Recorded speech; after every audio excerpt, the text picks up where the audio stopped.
Kemudian Suewei pulang ke kediamannya dan bertemu dengan ibu dan adiknya itu. Di sana, Suewei mengajak ibu dan adiknya untuk pindah dalam beberapa hari ini. Kemudian si ibu dan Suewei langsung berbicara. Ibu menanyakan kemana mereka akan pindah. Suewei kemudian mengatakan jika dia belum tahu pasti. Shen Yuan bilang dia sudah dapat tempat untuk mereka. Kali ini ibu mengatakan, Wei, kau benar-benar sudah memikirkannya. Setelah pindah, kita tak bisa kembali lagi. Suewei pun kemudian langsung mengatakan, ya, aku sudah memikirkannya, ibu. Sepertinya aku mulai menyukainya. Sementara itu di tempat yang berbeda, Shen Yuan lantas menghubungi anak buahnya untuk menanyakan sesuatu. Tak disangka anak buahnya itu masih baru saja bangun dan mengatakan, Tuan Shen, kemarin semuanya sudah diatur. Janji temunya hari ini jam 10 pagi dengan kepala sekolah Su di kantornya. Shen Yuan pun kini berkata dalam hatinya, sudah jam 9, dia baru bangun sekarang. Sepertinya si pemalas Jia itu sebentar lagi harus berkemas dan enyah. Jam 10, kemudian mereka pun bertemu. Saat ini, orang pun menanyakan kenapa Shen Yuan datang ke sini. Dan karena sudah datang, Shen Yuan dipersilakan untuk duduk. Di sana terdapat juga beberapa orang termasuk manajer pemasaran pusat medis, Yu Jifeng. Saat ini salah seorang berkata dalam hatinya, Tuan Shen, kenapa kau di sini? Hari ini baru pertemuan pertama. Kau tidak bilang akan datang. Sial sekali. Seluruh presentasi disiapkan Yu Jifeng. Aku bahkan belum sempat melihat proposalnya. Kemudian Shen Yuan mengatakan, kalian lanjutkan saja pekerjaan kalian. Jangan hiraukan aku. Kebetulan, aku lewat dan ingin mampir menemui kepala sekolah Su. Di saat ini terjadi, mereka pun terus saja berbincang. Dalam kondisi yang semacam ini, Shen Yuan berkata dalam hatinya, aku datang khusus untuk melihat bagaimana cara kerja Jia Nanzhou. Dan sekarang sudah jelas, dia orang yang tidak mau turun tangan. Semua dilemparkan ke orang lain, jadi aku harus segera mencari penggantinya. Setelah itu Shen Yuan pun akan pamit dengan mengatakan, kepala sekolah Su, silakan lanjut, aku akan pergi dulu. Saat ini dalam hatinya dia pun berkata, akhirnya si pengawas pergi juga. Syukur sudah. Kemudian Shen Yuan berkata lagi dalam hatinya, kalau Yu Jifeng cukup kompeten, mungkin dia bisa menggantikan Jia Nanzhou, tapi aku harus tahu dulu latar belakangnya itu. Kalau dia satu kelompok dengan Jia, itu akan merepotkan sekali. Aku harus segera ke perusahaan Jingfu, masih banyak yang harus kukerjakan hari ini. 1 jam kemudian di perusahaan Jingfu, Shen Yuan kini bertemu dengan 2 anak buahnya. Dia mengatakan, pemasaran online kita masih lemah. Video di TikTok juga buruk sekali. Manajer Seng, kenapa ini dapat terjadi? Seng Ru kemudian mengatakan, Tuan Shen, video promosi yang bagus biasanya menampilkan pelatih wanita yang menarik. Tapi, menyewa model seperti itu terlalu mahal dan kita tidak punya anggaran. Saat ini Shen Yuan bertanya, untuk apa pakai model? Bukankah pelatih di gym kita sendiri bisa tampil di video? Gini, Seng Ru pun berkata, meskipun banyak pelatih gym kita, ada yang tidak mau direkam, ada juga yang tidak ingin ikut syuting. Klien online dibagi rata antar pelatih, jadi yang tampil merasa tidak adil. Shen Yuan yang mendengar itu lantas berkata, kenapa hal seperti ini tidak dianalisis lebih awal? Seng Ru kemudian mengatakan, gym dan studio yoga masih ramai pengunjung, jadi keuntungannya baik, karena itu masalah ini sempat diabaikan. Kemudian Shen Yuan berkata kepada yang satunya, Manajer Sun, lalu lintas online rendah, kualitas pelayanan di tempat buruk, disiplin staf lemah, dan tindak lanjut berantakan. Apa pendapatmu sebagai general manager?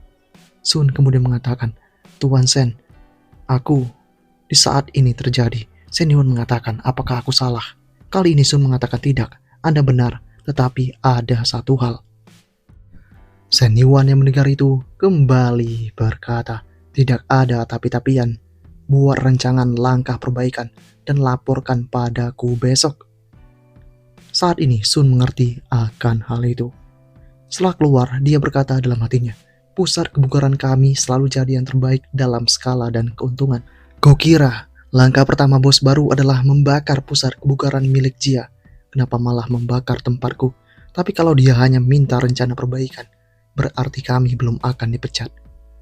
Setelah seharian menelaah laporan, Shen Yuan berkata dalam hatinya, secara keseluruhan, gym punya masalah paling sedikit.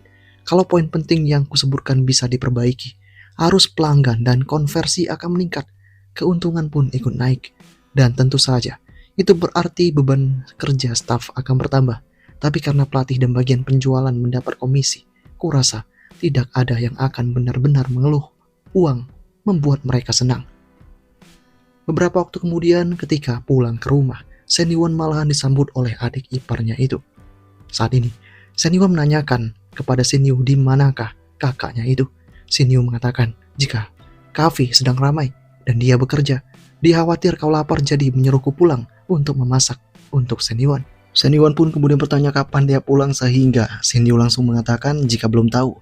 Dia baru kirim pesan, bilang jangan tunggu untuk makan malam. Dalam kondisi yang semacam ini, Senwon berkata dalam hatinya, gadis ini menjelaskannya sangat rinci, apakah dia sedang memberikan isyarat kalau kita punya banyak waktu. Kemudian Senwon berkata makanan banyak sekali, apakah kau yang memasak semua ini?